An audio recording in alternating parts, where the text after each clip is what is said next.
Breaking news tonight, a shooter opens fire at the University of Nevada, Las Vegas campus. What we're learning about the victims.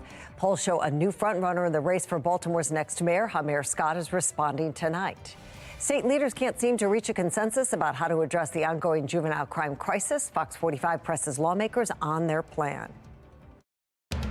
Live from WBFF in Baltimore, this is Fox 45 News at 6.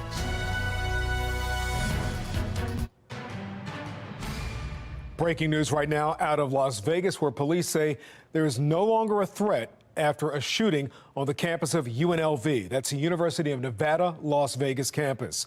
Las Vegas police say multiple shooting victims have been transported to local hospitals, with the sheriff reporting at least 3 people shot. Their conditions are unclear at this time. Police have also announced the suspect in this case is dead. Officers are now going door to door on campus to ensure the safety of students, many of whom had been sheltering in place. So as you can imagine, the campus is a very large area to cover. Much like we had it in the aftermath of 1 October, there's a lot of additional calls coming in that students hunkered down, they're afraid.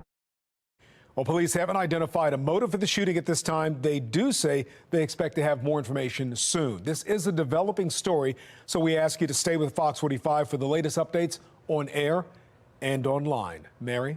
Guy, thank you. Also breaking tonight, the Orioles have addressed one of their biggest offseason needs, adding a former 9-time All-Star to their bullpen.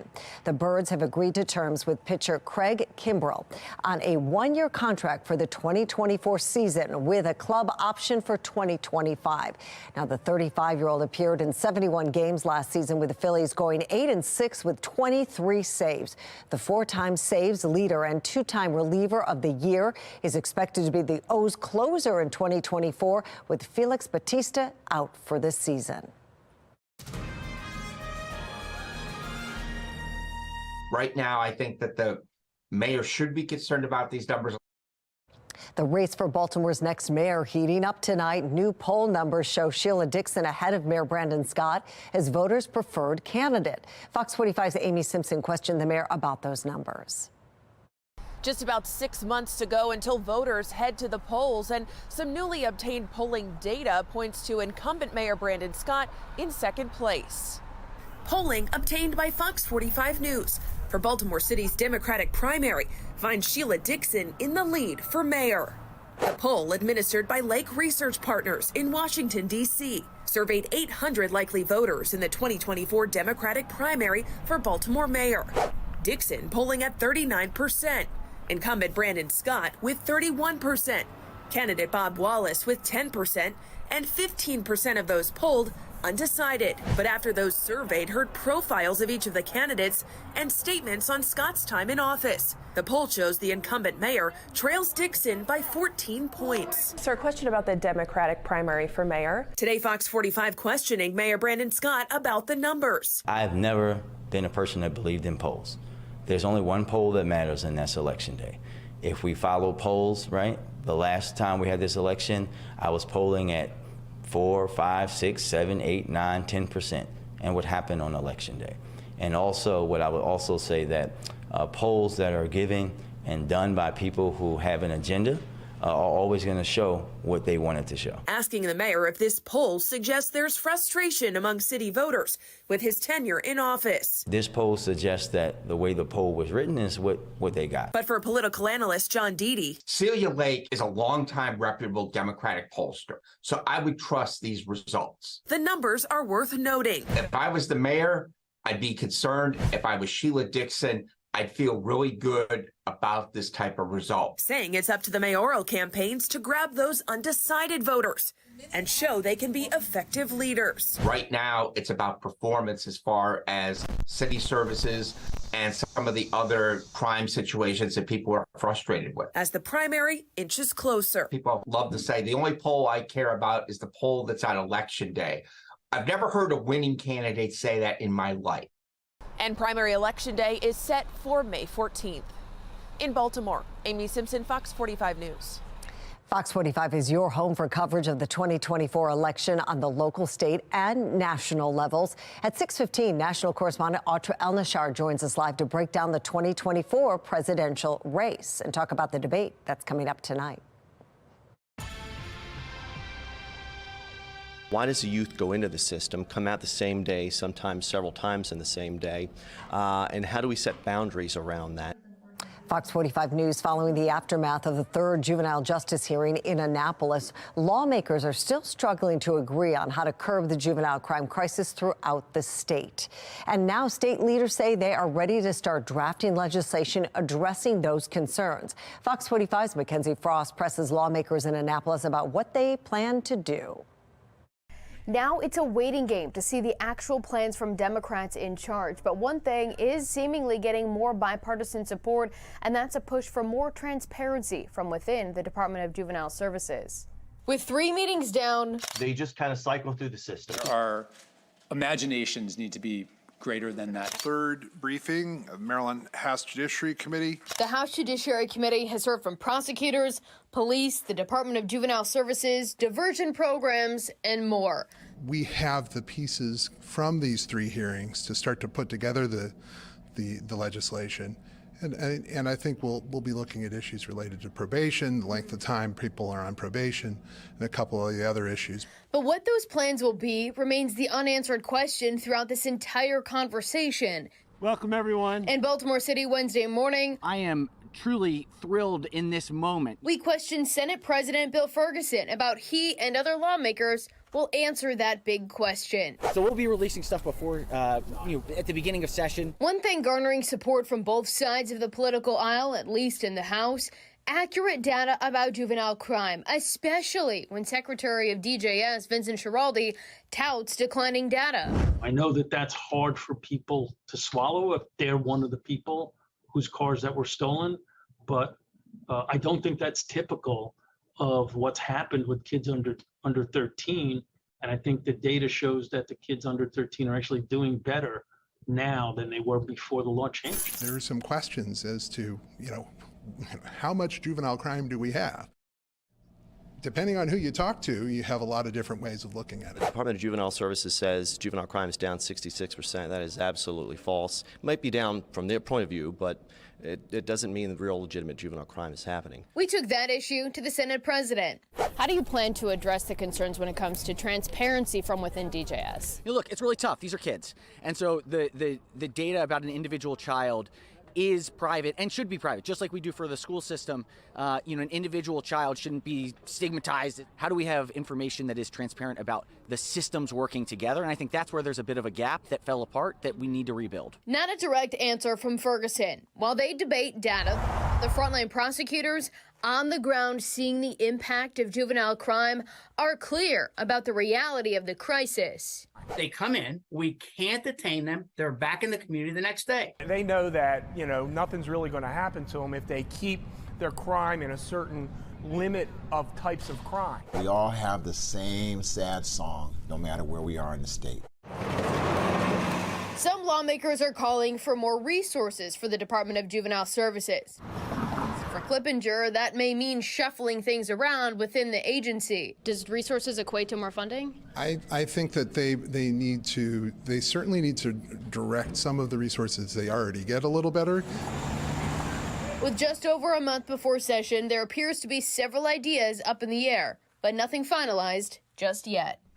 It's starting to come down to who will lawmakers listen to, the prosecutors on the ground or DJS when it comes to the juvenile crime crisis. In the newsroom, Mackenzie Frost, Fox 45 News. We are learning more about one of the 2 parents facing charges for allegedly taking part in a fight between young people at Carver High School, which ended in 3 teens shot. Fox 45 News has confirmed the father was on federal probation at the time of the incident. Court records show William Dredden was sentenced to 4 years in federal prison after entering into a plea back in 2019. According to court documents, Dredden was a member of an open-air drug market that operated in southwest Baltimore. He was released in June of 2022 and placed on 3 years supervised probation. Dredden now facing more than a dozen charges related to the incident at Carver. Holding parents accountable as well. And so for us, we are laser focused on holding these parents accountable, to tell the other parents, to make the message clear. If you wish to participate in these types of illegal activities with your children, if you're not going to be a parent to your children, then we will hold you accountable as well. State records show Dredden has a long history of drug-related arrests, including possession and distribution, dating back to the early 2000s. He's being held now without bond. President Biden and former President Trump catching many off guard with recent comments about their presidential runs. I'm Atra El-Nashar with a look at the strategies that might be behind it. And the cold weather continues tonight as temperatures fall below freezing. We're in for cool temperatures again tomorrow before a weekend warm-up. I'll let you know how high the numbers get and when to expect rain in my Weather Authority forecast. Fox 45 News, winner of 16 2022 Regional Emmy Awards, more than all other Baltimore news stations combined.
President Biden and former President Trump getting candid on the campaign trail, not holding back on why they're running or what they'd do if reelected. Sinclair national correspondent Atra El-Nashar explains what they said and perhaps why they said it.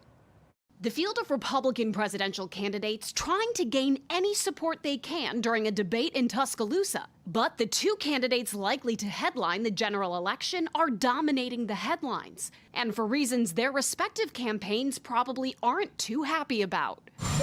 It started Tuesday afternoon when, during a campaign reception in Massachusetts, President Biden said, "Folks, this is a big deal, this election. We've got to get it done, not because of me, and I mean that. If Trump wasn't running, I'm not sure I'd be running, but we cannot let him win for the sake of the country." Hours later,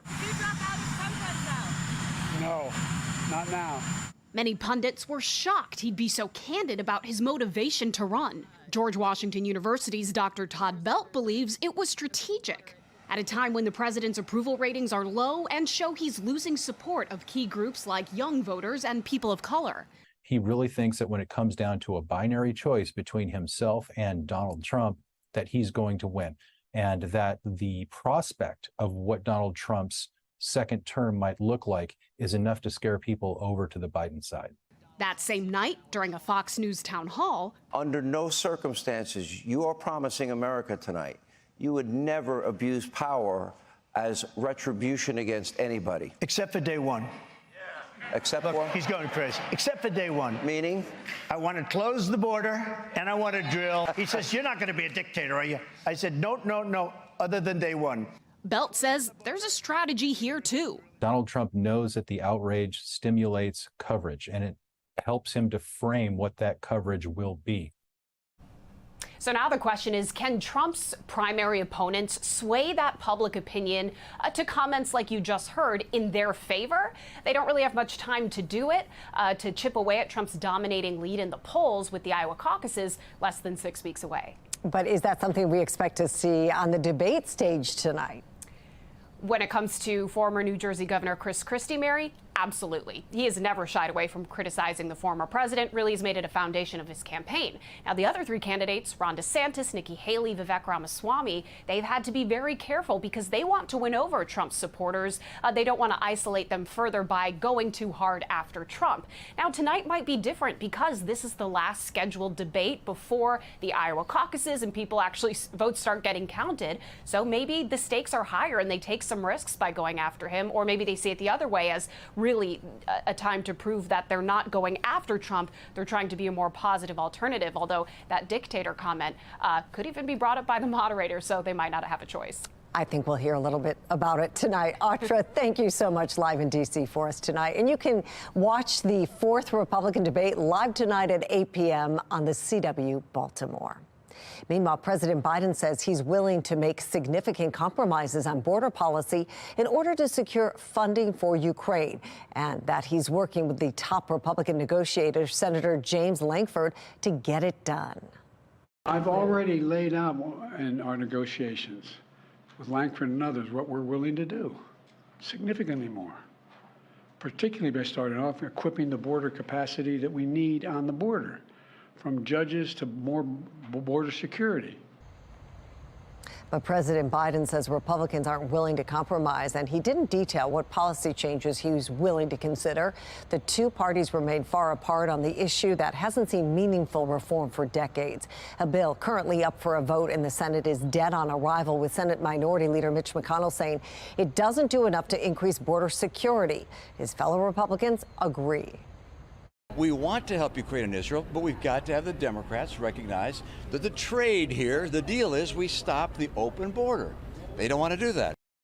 Democrats say Republicans should agree to a debate over the border as part of the foreign aid deal.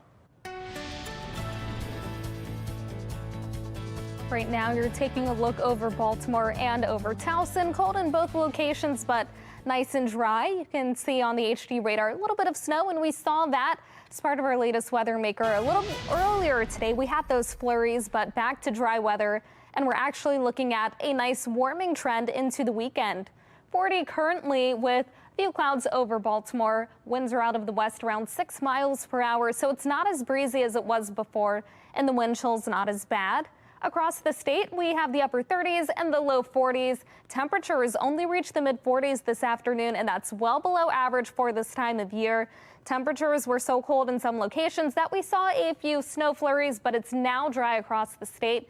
We still have some snow to our north and also to our west, but no winter weather to worry about for the next few days as we get ready for almost a spring-like warm-up as highs approach the 60s later this weekend. First tonight, our temperatures drop to the 20s and 30s, waking up to freezing temperatures. By the afternoon, highs reach the upper 40s. It'll be a little bit warmer than it was today, but then we have a nicer warm-up coming on Friday with highs around 57 once again on Saturday, and then the 60s on Sunday.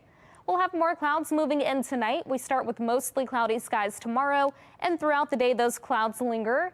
Into the late morning and early afternoon, there's the chance for a few very, very isolated showers.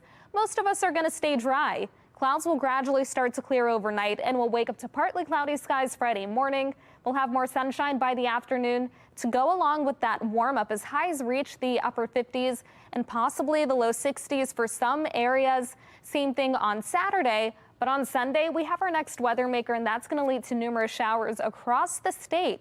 If you have any plans for the weekend, it looks good on Friday and Saturday to do those things. Then as we move forward into the work week, a mostly dry pattern. Tonight, we drop to 31 with partly cloudy skies. This is followed by temperatures around 48 for the high tomorrow. That's below average for this time of year, but starting on Friday, a trend with above average temperatures as we get ready for a nice warm up into the weekend, all ahead of that weather maker coming on Sunday.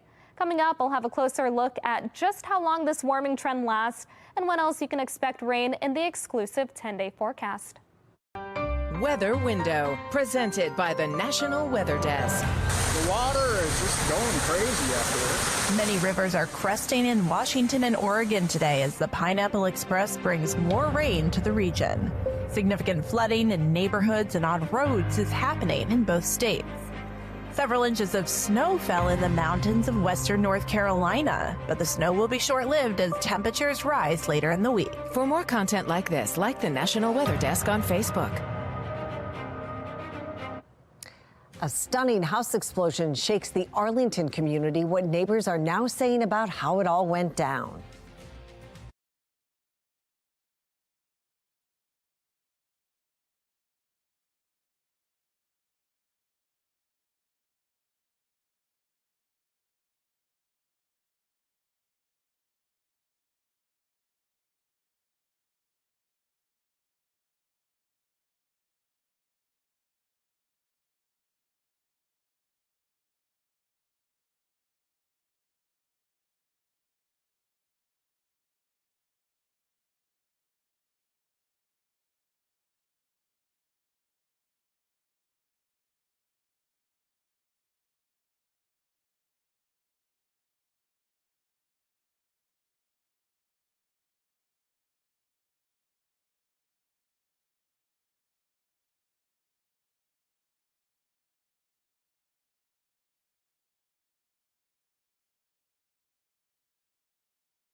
A house explosion in Arlington County, Virginia earlier this week, shaking a community, and now neighbors are speaking out. And tonight's Assignment America, Tom Rousey with our Sinclair sister station in D.C. has new information about how it all unfolded.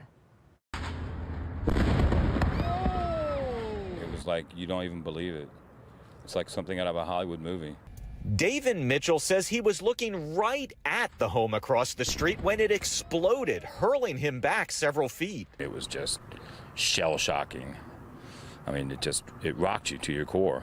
We believe that the resident of the home, James Yu, 56, of Arlington, is the involved suspect. At a press conference, Arlington County Police said Yu is presumed dead. Officers were called to the home on North Burlington Street in Arlington's Bluemont neighborhood earlier in the day after flares were repeatedly fired from it. I saw flares, numerous flares. I probably saw about 20 flares going up, and they were actually hitting George Mason Drive. Police say when Yu wouldn't communicate much with officers, they got a warrant and came back at night.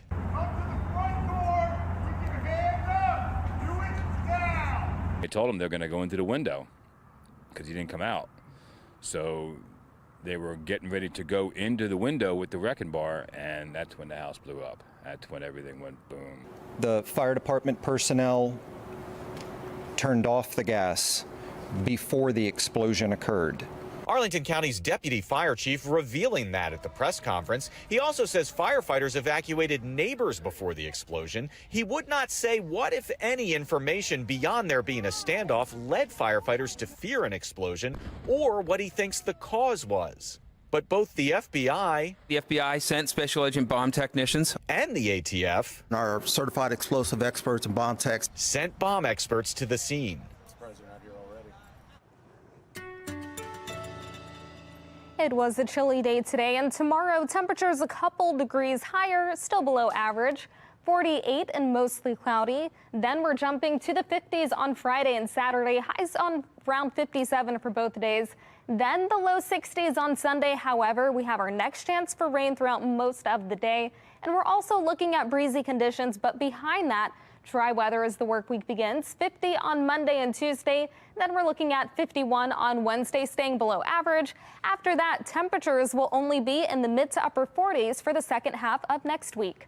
Mary? Jasmine, thank you. Well, finally tonight, a new way to give back this holiday season. Marylanders are celebrating the launch of the area's first Light the World giving machine.